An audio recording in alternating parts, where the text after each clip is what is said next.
Happy Oregon Week, Buckeye fans. Dave, we've gone through 5 games now of the college football season here in Columbus. Well, one in East Lansing. We finally reached one where it's like, I don't know, last week was good. This week's better.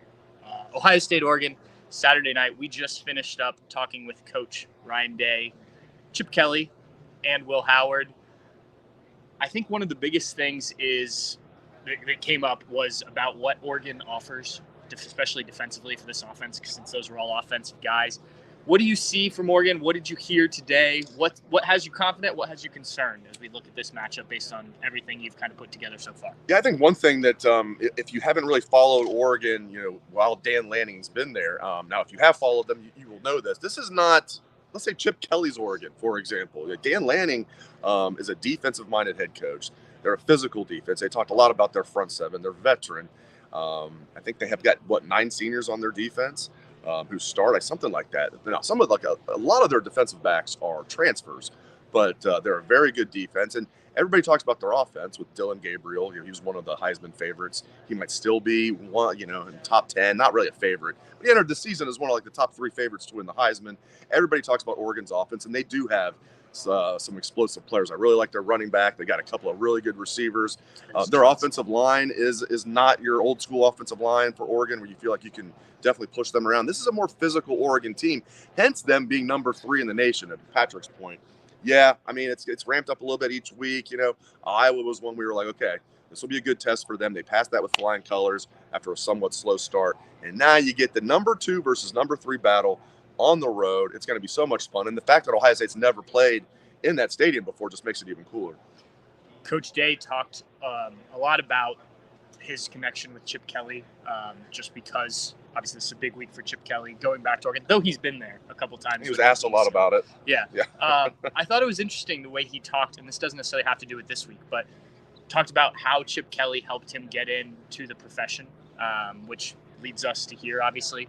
And he hired him, obviously, at New Hampshire, but he also helped him get in at Florida, where he was a GA under Urban Meyer, because Dan Mullen, also from their neck of the woods. These connections, they seem to always work themselves out. And, if Urban doesn't work with Ryan Day, does he hire him here? And, if he doesn't have the experience with Chip Kelly, does his offense look? I don't know. It doesn't have anything to do with this week's game. I just found it interesting how the pieces have come together for this staff, or that part of this staff, to be working together and working well, obviously. Yeah, and coaching trees exist in every sport. I think there's nothing quite like football. Obviously, you have more coaches in football, so that's a huge reason why. But yeah, you see this all the time. I mean, to a lesser degree, it's different with Urban Meyer having been at Ohio State as a graduate assistant, because he was from the state of Ohio and all that. But you have to wonder, as Patrick said, if Ryan Day didn't have that 1 year being a grad assistant under Urban Meyer at Florida, Urban's first year at Florida, by the way, back in 2005, would Ryan Day have thought, yeah, that's the guy that I want to come be my quarterbacks coach and co-assistant coordinator when he hired Ryan Day? The funny thing, I still think that back to that. When they hired Kevin Wilson and Ryan Day, they did it basically at the same time, and Kevin Wilson was the big hire. Oh, yeah, and they're also bringing this quarterbacks coach and co-offensive coordinator Ryan Day in. But yeah, everything ties together with the coaching trees in football. We see it all the time. For me, you touched on it a minute ago. One of the biggest matchups in this game is going to be Oregon's front against Ohio State's offensive line. Will Howard was asked about this. He said, they'll get pressure, but I have all the faith in the world in my offensive line. Look, they've been good. I think better than a lot of us expected kind of coming into the season. I think it's gotten better each week, and last week was a pretty good test against a good Iowa front. But what do you see out of this group that has you feeling confident, or maybe are there any concerns still? Yeah, it was clearly, I think, pretty much everybody who follows this team, whether you're a fan or a media person, that was the weakness coming into the season. Maybe not, they were going to be one of the weaker units in the country, but certainly when you look at this offense and analyze it, how would the offensive line hold up? And I think after 5 games, they've passed the test. Do they need to get better? Yes. Iowa, how they performed against a stout Iowa front, not just their D-line, but they've got good physical linebackers like Higgins. That should give Ohio State confidence going into Oregon, because Iowa has some limitations. Their secondary is not nearly as good as Oregon's. Obviously, their offense isn't nearly as good, but their front seven, while I don't think is as good as Oregon's maybe, is still really, really good and physical. So for Ohio State to win that battle at the line of scrimmage last week on offense, I think if you're an Ohio State fan, you should have confidence that that they can get the job, and not. This is going to be a tougher test overall.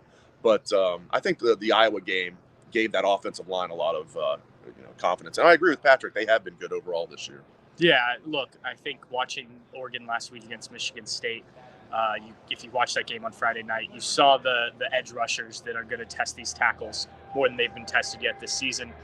They've got two good guys on the interior, including one. I think it's Harmon that Ohio State knows fairly well, transferred from Michigan State, Jared Harmon, I think. So this will certainly, we'll come out of this game feeling one way or the other about this offensive line, I imagine. And it may not even be whether they win or lose, but I think if they're going to win, this line needs to play up to kind of the expectation at Ohio State. Chip Kelly talked about Autzen Stadium. He's coached there. He's been back there. He said when you play there at this time of day, it's a special place. Not a huge stadium, 60-some thousand. 50. It's about half the size. I think it's just over 50. Okay. I think you'll be there. You can let me know if I'm wrong. I believe the capacity is right around 54,000. So a little bit. It's not quite half the size of the Horseshoe, but pretty damn close to half the size of the Horseshoe. But it looks. I've only seen it on TV. The atmosphere always looks great. Yeah. And you're right. The way Chip Kelly described it.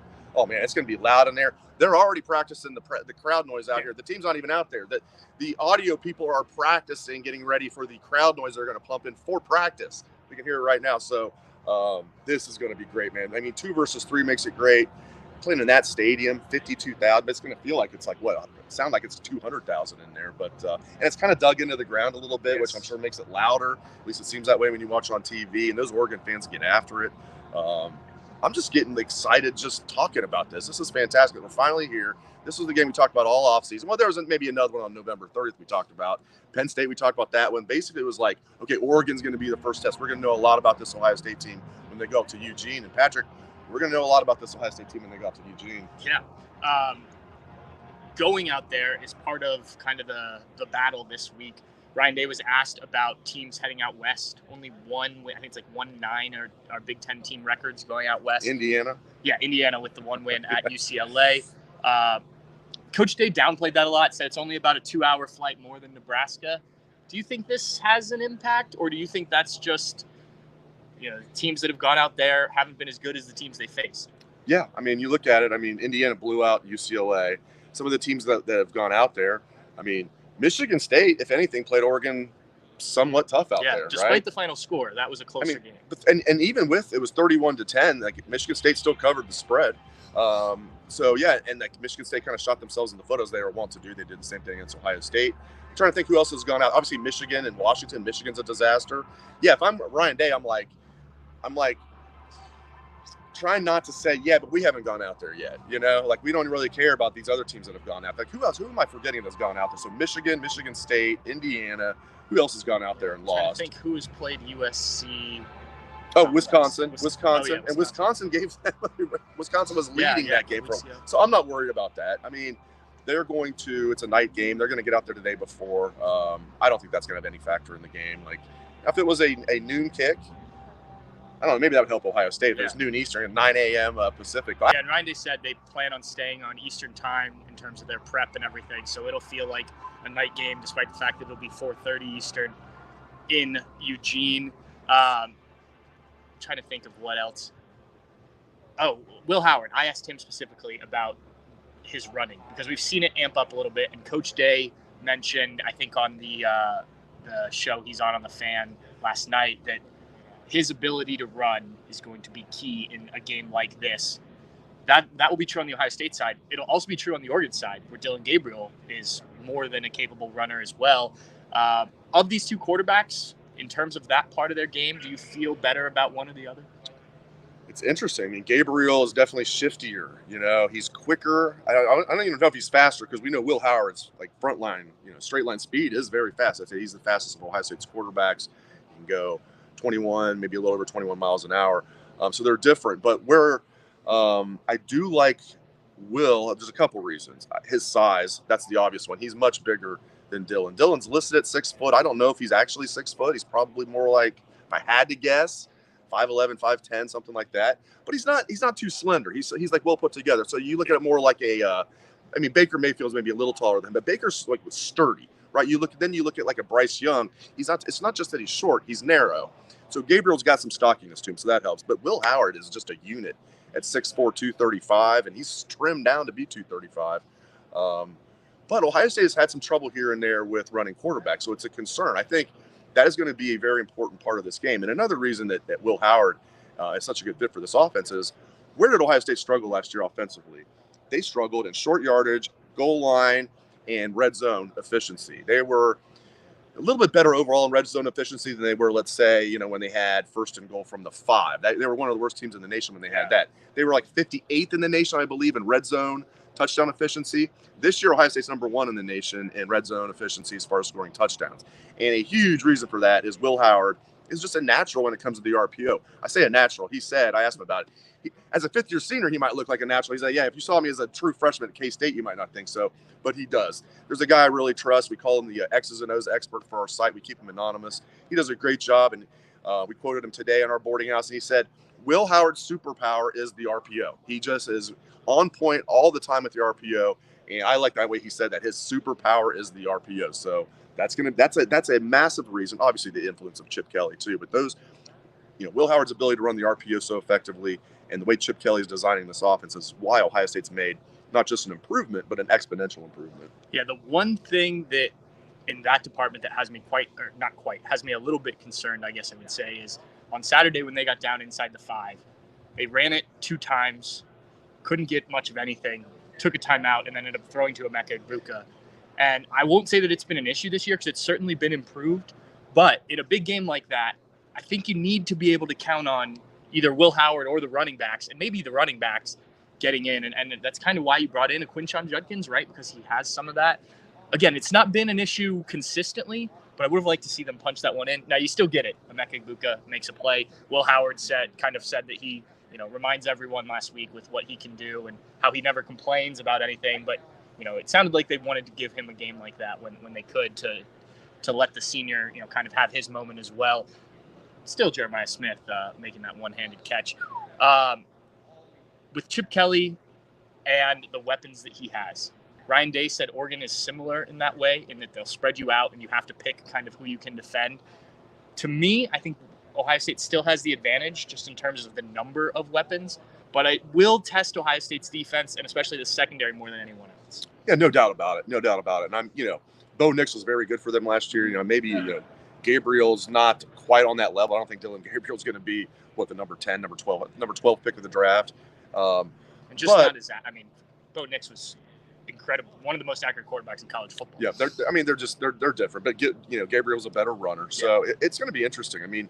Ohio State definitely needs to make him uncomfortable. If that entails actually hitting him to the ground without a penalty, then that's great. But at least make him uncomfortable. Get in his face, make things where he's got happy feet back there, because if he gets comfortable, then all of a sudden he can get rolling. If you make him uncomfortable, it's like pretty much any quarterback, he's going to struggle. So it's going to be interesting. But yeah, this Oregon offensive line's good. They've got good skill position players, and they've got the quarterback. So this is going to be an excellent test for Jim Knowles and his defense. The good news is guys that maybe you're wondering, is this guy really going to step it up? Like Sonny Styles. Sonny Styles is coming off his best game. Caleb Downs is coming off his best game 2 games ago against Michigan State. Caleb Downs hasn't really been asked to do much. They activated him against Michigan State. Look what happened. He just triggers like none other. I love when Caleb Downs just flies in there. Lathan Ransom as well. He triggers like none other. So, it's going to be a very interesting matchup for sure. I lost my train of thought there. As we head into this game, I think people kind of look back at the schedule Oregon's had. The first couple games, maybe a bit of a struggle to get through Boise State and I forget who their opener was. But as they've kind of come along here, it's progressively gotten better and better. Do you think this is the perfect time for both of these teams to play each other in terms of teams playing their best football right now? I do. I think you're right. And Oregon only beat Boise by 34-31, I believe, something like that. But as we know now, Boise's a good team. Yeah. So, early in the year like that, and they were able to pull off the win. So I I don't consider that a bad win, but I at the time I was like, ooh, maybe Oregon's not nearly as good as people thought. I did watch that game against Michigan State closely last week. It was similar to the game Ohio State played, but I thought overall Ohio State looked like the better team. It's not just the score. Ohio State beats Michigan State 38-7 in East Lansing. Oregon beats Michigan State 31-10. It's not just that. I just thought Ohio State looked like overall when you compared them. I think Ohio State is the better team. But Oregon's playing at home. It's one game. It's not a 7-game series. Anything can happen. But I do feel like both teams are playing their best football right now. Ohio State had to shore up some things. Defensively, it looks like they have. You're right. Oregon had a slow start. They look better than they did. We're in for the game of the week in college football, my friends. Maybe one of the games of the season in college football. I remembered what I was going to say. You're talking about pressure on Gabriel, hitting Gabriel. Ohio State did a really good job of that against Iowa with Cade McNamara. And watching it back, you saw they showed the replay of him getting hit multiple times. Had to go to the tent at one point during a defensive series. So if they can get that kind of pressure, obviously a different offensive line, but I think that will help. Anything else that stood out to you from the press conference that we did not hit? I mean, the health is still knock on wood, right? I mean, but Tegra, it sounds like he's going to be the right guard. He played all of the first-team snaps last week. Ryan Day said they'll continue to evaluate it, but the plan for now is probably to go with Tegra at the right guard. Yeah, I like that. I'm glad they're not doing the musical chairs. Yeah, they have Austin, who can come off the bench and has, got a lot of good reps, started a couple games, and played a lot of right guard. But I like the Tegra's now. He said probably, as Patrick said. They're going to keep evaluating it. But, sounds like Tegra's going to be the man at right guard. I like that. And then overall, I've never seen a football team after 5 weeks be this healthy. So just let's hope that keeps going, because this team, if they can stay healthy, I don't see how they're not going to win the national title. Well, and they've managed it well, right? I mean, you look at the guys who have missed time. He could have played, last week. Right. Carnell Tate, dressed, available, but we don't need him this game. Same thing with Donovan Jackson, Cody Simon, Tyleik Williams. The second game he missed. So I think it's been very intentional of we're not going to rush guys back. For this game, maybe you do a little bit more. Right. Yeah. But each week, you have enough talent on this team. They want it to play depth. So I think you've seen that play out, kind of how Ohio State expected it, and I think that's why they've been as healthy as they are. All right, we're going to wrap it up here. If you are making the trip to Eugene this weekend and you've never been there before, which I imagine most of you haven't, I did a story that went up on Bucknuts this morning with one of our Oregon guys talking about 5 places to consider visiting while you're out there. So check that out. Couple bars, couple restaurants, also a hike if you're into such things on a football weekend. So some good ideas in there. Thanks to Eric from our Oregon site for doing that. Dave, thanks for taking some time here. And we'll be back the rest of the week. Plenty more. Dave will have something on RPOs. Steve's got the videos up on YouTube if you want to hear what Coach Kelly, Coach Day, and Will Howard said. And we'll have a lot more this week at the end of the game. I'm looking forward to it. Absolutely. Thanks for joining us. All right. Thanks, guys.